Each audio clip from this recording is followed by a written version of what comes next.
I like the rope and stanchion. That's the new addition. Whoever did that's getting a raise. Good afternoon. As you've all by now probably heard, the President is placing a big emphasis on workforce development. Secretary of Labor Acosta and Secretary of Education DeVos, along with the President's daughter Ivanka and Reed Cordish from the Office of American Innovation, have been deeply involved in this effort. And Secretary Acosta had the opportunity to address this issue just a few moments ago at the President's first meeting with his fully confirmed cabinet. So I'd like to kick it off by having Secretary Acosta come up, talk to you a little bit about this initiative and take a few questions. With that, Secretary Acosta.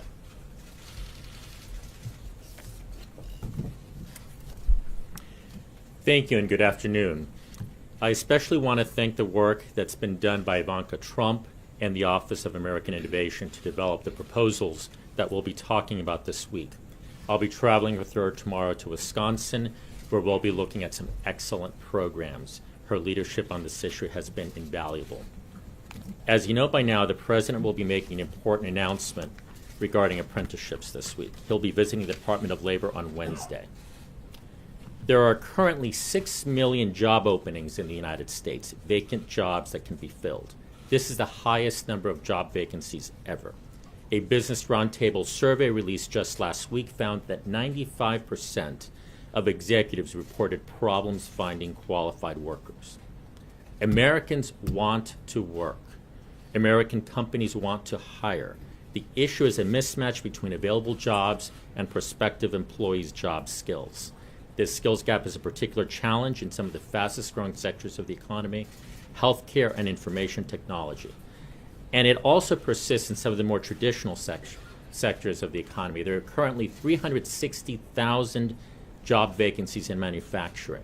There are 200,000 job vacancies in construction. And with the upcoming plans for infrastructure, those job vacancies in construction are only going to increase. Apprenticeships teach skills needed to bridge this skills gap. An apprenticeship combines a paid work component with an educational component. Apprentices earn while they learn, and in the process, they largely avoid the substantial student debt that you see with higher education today. The most obvious benefit of apprenticeships is a good job. Individuals who complete apprenticeship programs have an average starting salary of about $60,000 a year. 9 out of 10 are employed upon completion of the programs. Both the starting salary and the employment rate are higher than that of traditional college graduates. Apprenticeships are also going to increase to labor productivity. Apprentices hit the ground running. When they start a job, they're more able, more productive, and tend to be more loyal to the employer. Despite these benefits, apprenticeships make only about 3% of the American workforce. This administration will expand apprentices across most, if not all, industries.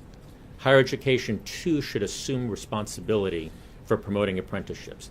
Community colleges and four-year colleges have an obligation to work with students to educate them in skills they need to succeed. Demand-driven, experience-based education is not new. It's used to some extent in the healthcare sector. Demand-driven, experience-based education can be improved, and it can be used in a wide variety of sectors to further expand the workforce. Incorporating apprenticeships into 2- and 4-year degree programs would offer students both traditional learning and skills-based learning. And this is particularly important for those students who learn better by doing.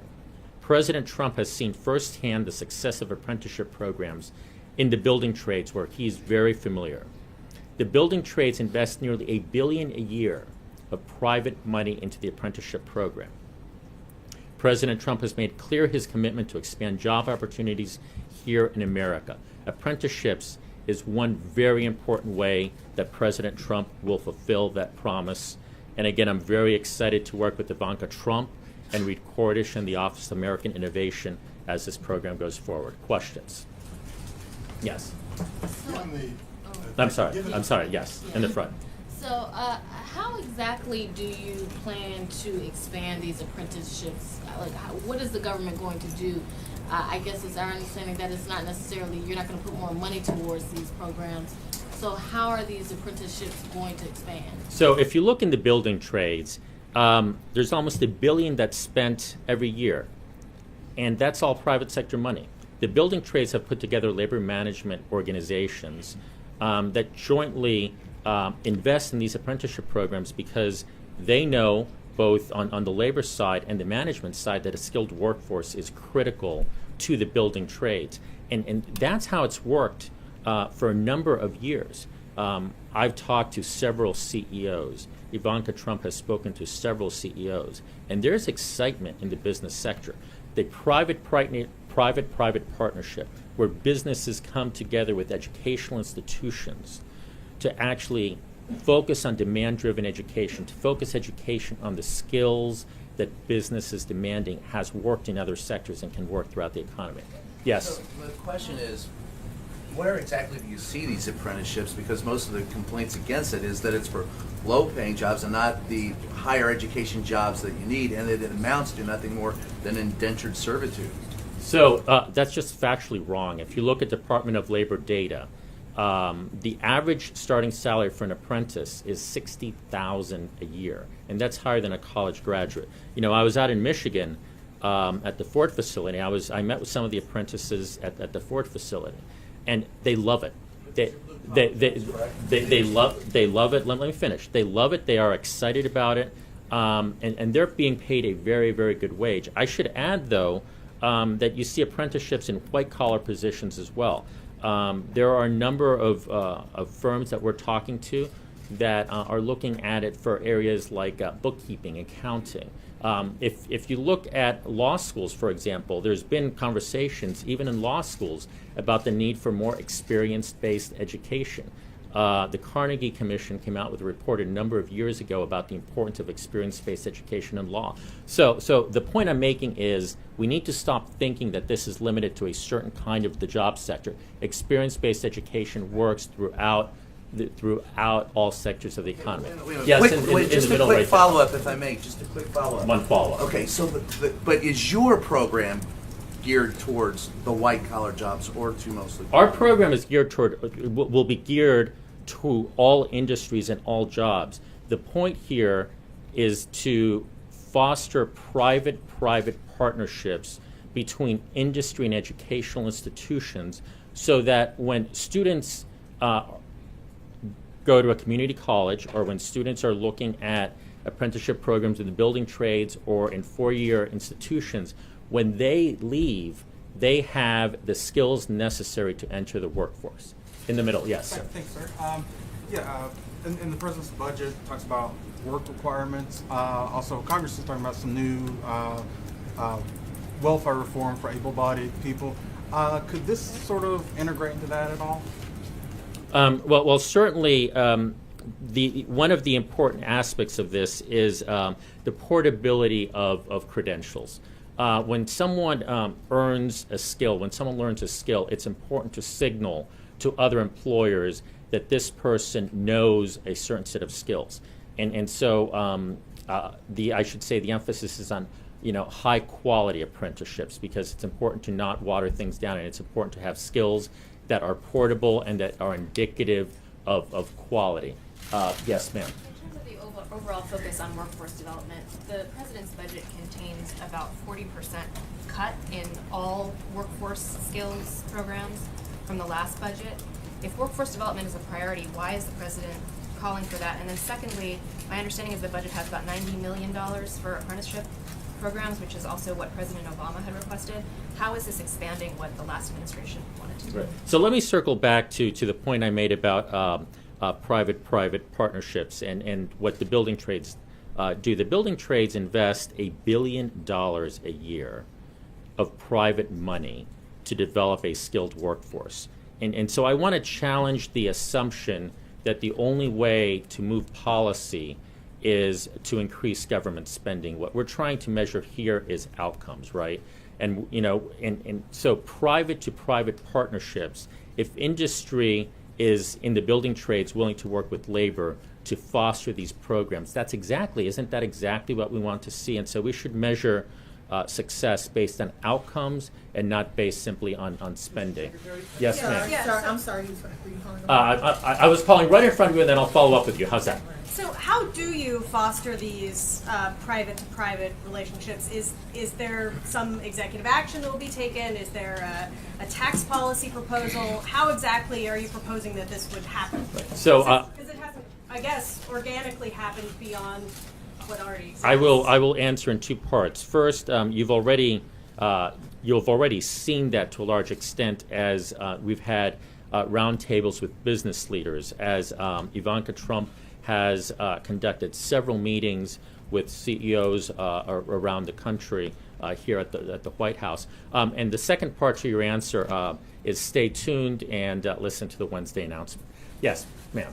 Is there a certain region or group of people you're trying to focus in on with these apprenticeships, especially since, even as the president's saying that the unemployment rate is doing well under his administration, there's still groups of people, be it region or be it by race, be it by gender, that still have issues when it comes to employment. Is there a focus on certain groups, certain regions, certain genders? So ma'am, you are correct. So the unemployment rate, I believe, is 4.3%. The broader unemployment rate, that is the U6 rate, I believe is now at 8.4%. And as we've had discussions with CEOs that are looking at these apprenticeship programs, one of the items of discussion is a way to work with communities that you typically don't see going into the STEM fields and other fields. And part of that discussion has been, how do you target those groups? How do you reach out? And it's interesting because apprenticeships help here, because apprenticeships bring students together in a cohort model with individuals who are currently working in their field, and so it allows the possibility of role modeling. An apprentice can have a role model that can provide support and can introduce them to the field. And so I actually think this is going to be a great thing for expanding opportunities, for example, to women in STEM. One Yes, follow-up on that. So with that, and you're saying women in STEM, but they're still, when you boil down to race, the African American and Hispanic unemployment numbers, particularly in STEM. Is this administration looking to push also apprenticeships for those communities as well, for the private partnerships? We're looking, and again, we're looking to push apprenticeships across the board, all people, all industries. This is an opportunity for everyone. Mr. Secretary. Sir, red tie. Thank you, sir. You mentioned that you're targeting this towards all sorts of professions, not just blue-collar professions. How do you get around, in many states there are laws that would prevent this sort of thing, such as in the legal profession, where most states, I believe, don't allow people to do things like read for the bar anymore? How do you get around regulations and state laws? So let me circle back and clarify. The question was, is this just targeted earlier to blue collar? And then I said no. In fact, it's across the board. And I gave an example where experience-based education has been advocated. And I want to be clear.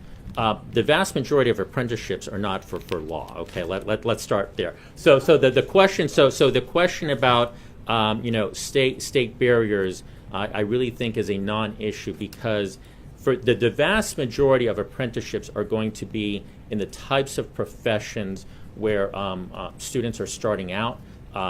Entry professions that you typically see coming out of community college, professions that you typically see at most large state four-year institutions. And for those professions, you don't have those types of barriers. Right behind you, sir. Yes, thank you, Mr. Secretary.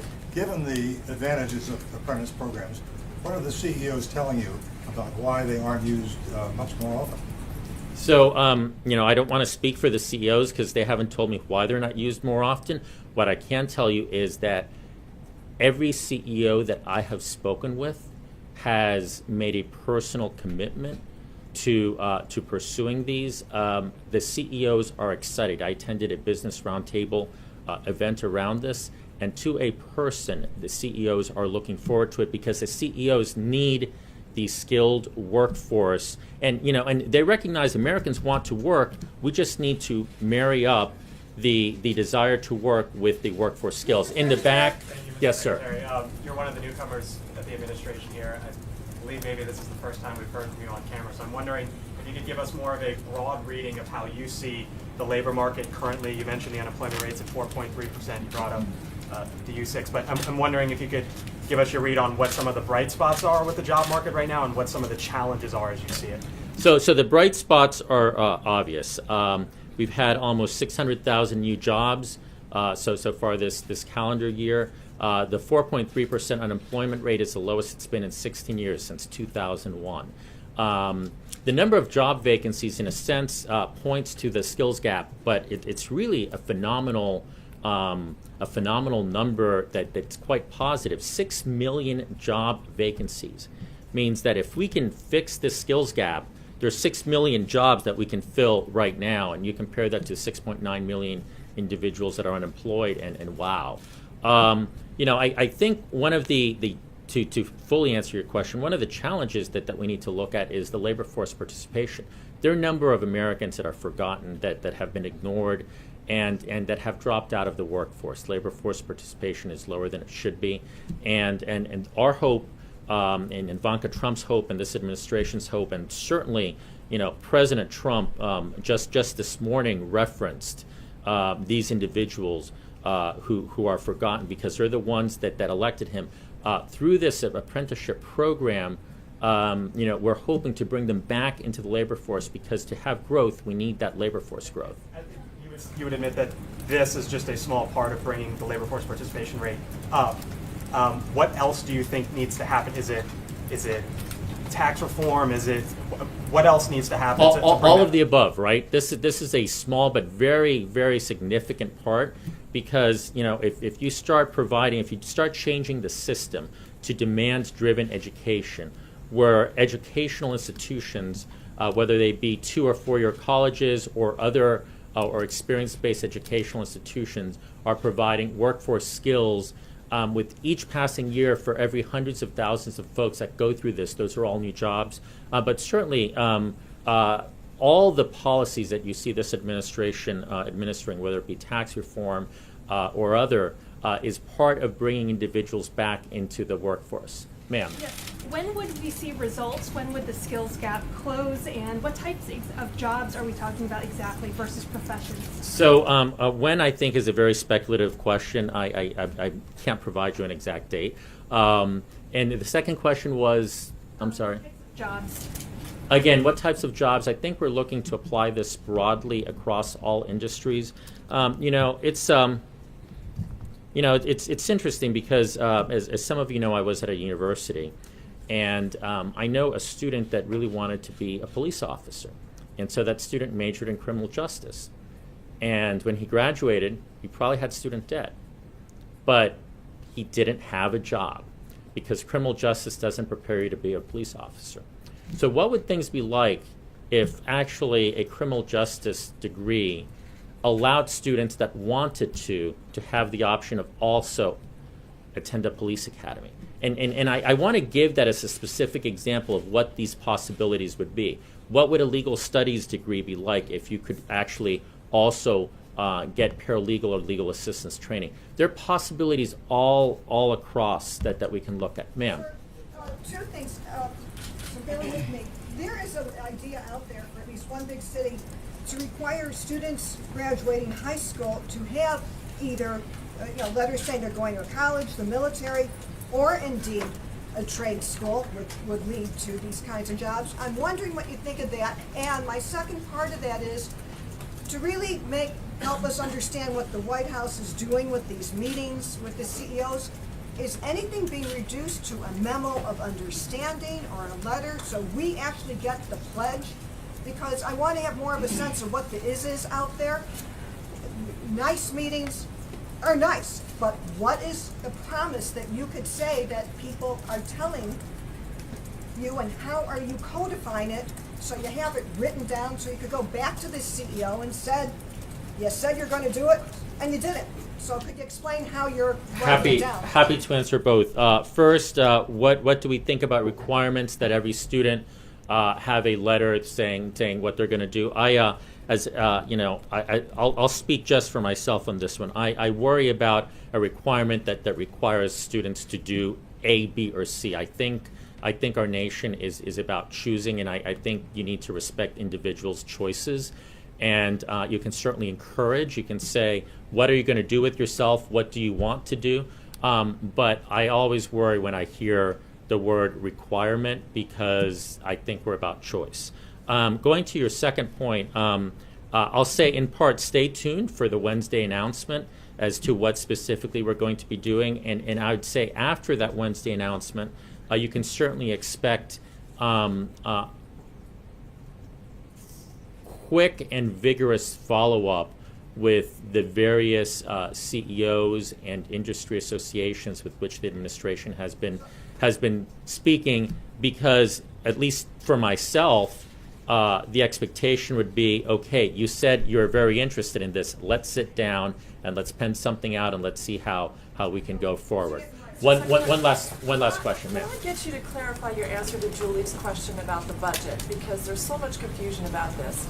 When you're saying the president is interested in outcomes, and you come from an academic environment, is the president saying that the Labor Department has evaluated all the existing programs before recommending cutting grants or workplace support for young people, seniors, agriculture, adults who've been displaced? Are you saying you've evaluated all those programs in recommending that they be cut because they're not working, or because the president merely does not want to spend the money? So as you pointed out, I come from an academic setting, so let me try to answer the question by analogy. It used to be that the question of whether a university is doing well was a function of how much the university spends. And in Florida, you're now seeing questions like, what is your graduation rate? How many students that are graduating are holding jobs? And so you're seeing a focus on outcome as opposed to spending.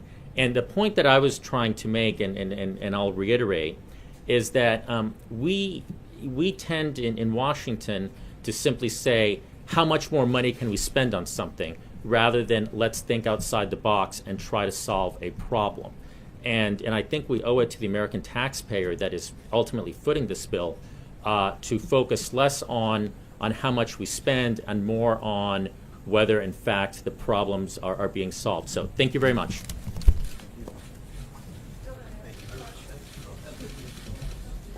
Thank you very much, Mr. Secretary. I appreciate you coming by today. As we get back to what's going on today, I wanted to take a moment to acknowledge the 3 service members that were killed this weekend in Afghanistan. The incident is currently under investigation, but our thoughts and our prayers are with the families of these American heroes who lost their lives in this tragic event. As the Secretary said, it's Workforce Week here at the White House, so that's going to be a major emphasis for the administration. But we're also moving ahead on several other items on the President's domestic and foreign policy agenda. Today, the Department of Agriculture released guidance for American beef producers who are preparing to ship U.S. beef to Chinese markets for the first time since 2003. As we announced last month as part of the U.S.-China 100-day action plan that followed up on the President's meeting with President Xi, China agreed to reopen this $2.5 billion market to American ranchers and cattle producers. Before the market was closed, the U.S. was China's largest supplier of beef, providing 70% of its imports.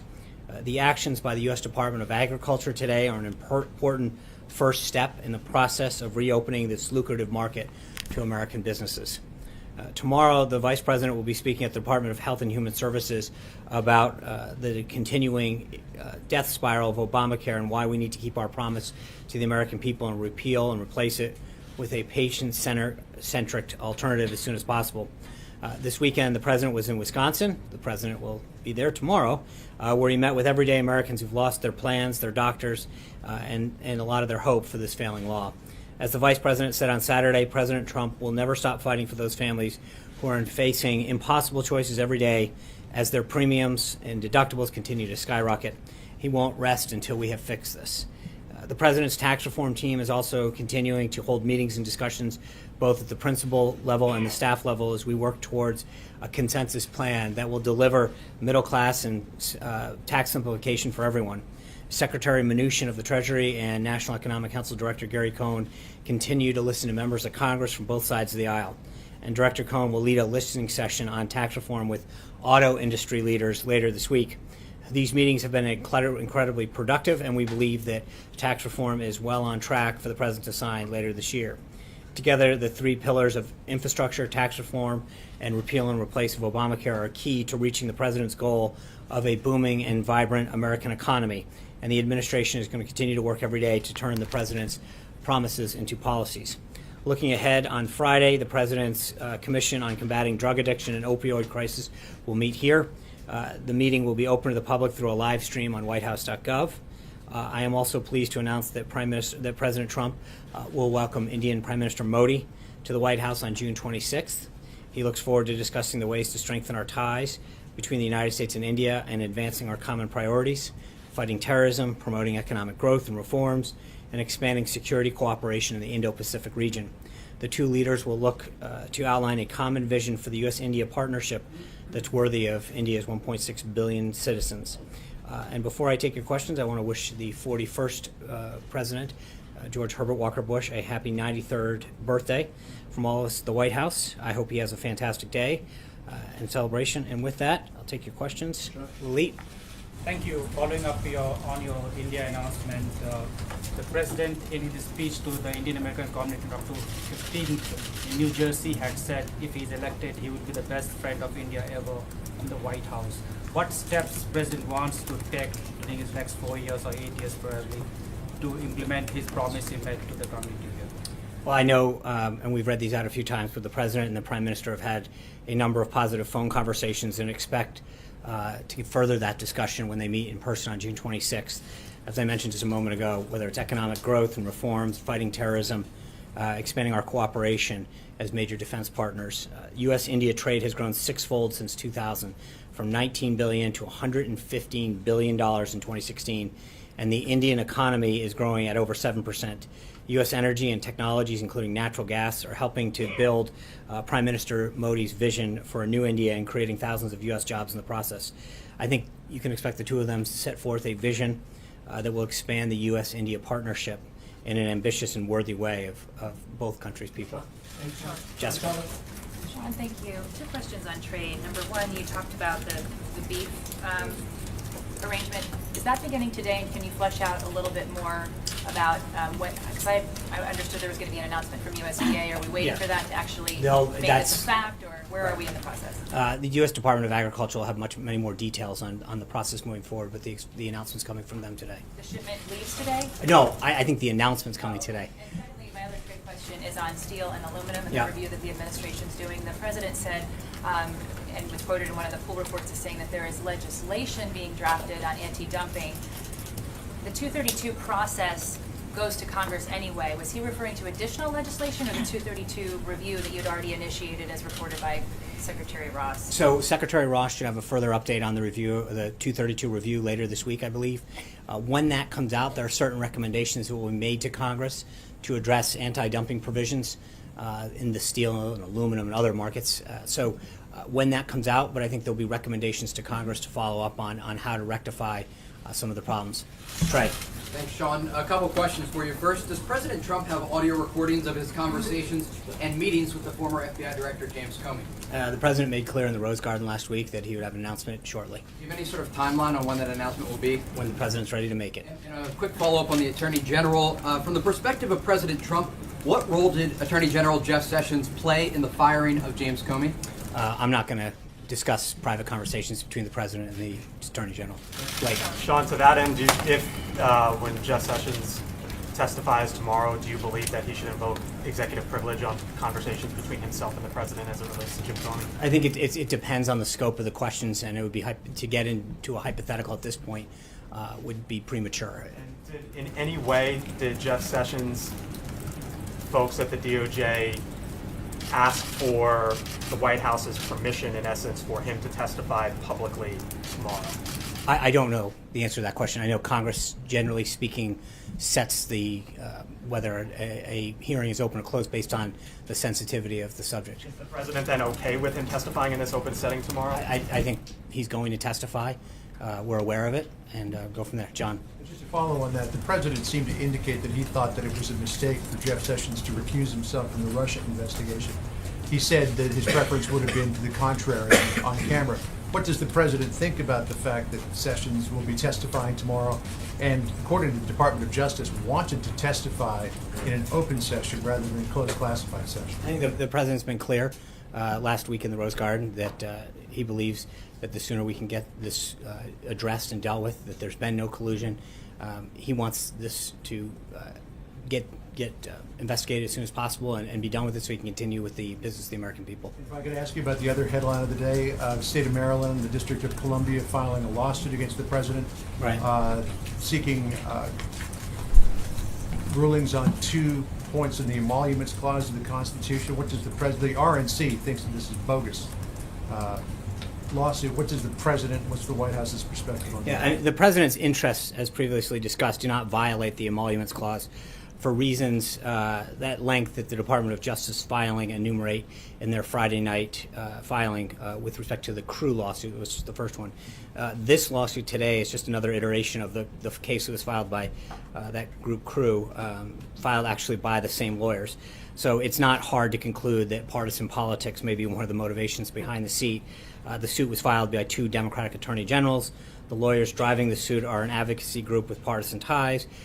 It actually started with a press conference as opposed to filing it, which is interesting. And the suit challenges the sort of business transaction that everyone from Penny Pritzker, who served in the last administration, and others have engaged in while office. So I think we'll continue to move to dismiss this case in the normal course of business. Thanks, Sean. I wanted to just, 2 questions, but first, why leave open this question of whether there are tapes? Don't the American people, do they deserve to know whether Comey was lying to the Senate? I mean, why leave this question open? I think the president made it clear what his intention is on Friday. It's an open question. I understand that, and he said he would answer that question in due time.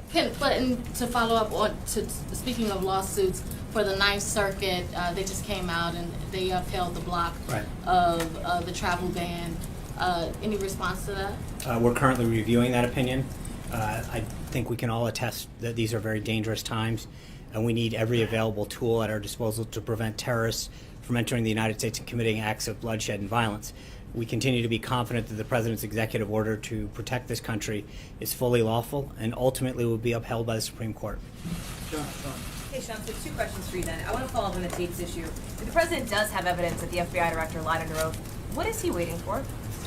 I think the president made it very clear on Friday that he would get back as soon as possible on this and his position on that conversation. Right, so what is he waiting for? What's the delay? He's waiting. I mean, he's not waiting for anything. When he's ready to further discuss it, he will. But I think he laid out his position very clearly, very concisely on Friday. Olivia. On travel ban, Sean, is the second question. You just mentioned, you obviously responded to the Ninth Circuit ruling today. That ruling also cites the president's tweets from June 5th on the travel ban. It cites your statements, this administration statements, that the president's tweets are official statements. So given that measure, given that the travel ban is obviously a priority for the president, how is it that the president is not putting his own agenda in danger when it comes to his Twitter habits? I think the bottom line is, as I just noted, I mean, cases should be decided on the rule of law and on that. And when you look at when you look at what the law is in the U.S. Code that allows the president to do whatever he has to, that's what we were deciding on. And frankly, I think any lawyer worth their salt 100% agrees that the president is fully within his rights and his responsibilities to do what is necessary to protect the country. Olivia. Of course, the judgment on the Twitter question, Sean, it's a different question, though. It comes to the Twitter issue. So I just would love to get you on that question. Sorry. Thank you. Olivia, really, thank you. That's a separate question. Sean, thank you. What is the president's reaction to the Russian government's crackdown on anti-corruption protests today? Are you speaking in general or with respect to? Well, Mr. Navalny in particular, but I assume that would be part of your overall. Right. No, I just want to be clear. We're talking about the same thing. I think the United States strongly condemns the detention of hundreds of peaceful protesters throughout Russia that happened on June 12th. Detaining peaceful protesters, human rights observers, and journalists is an affront to core democratic values. The United States will monitor the situation, and we will call on the government of Russia to immediately release all peaceful protesters.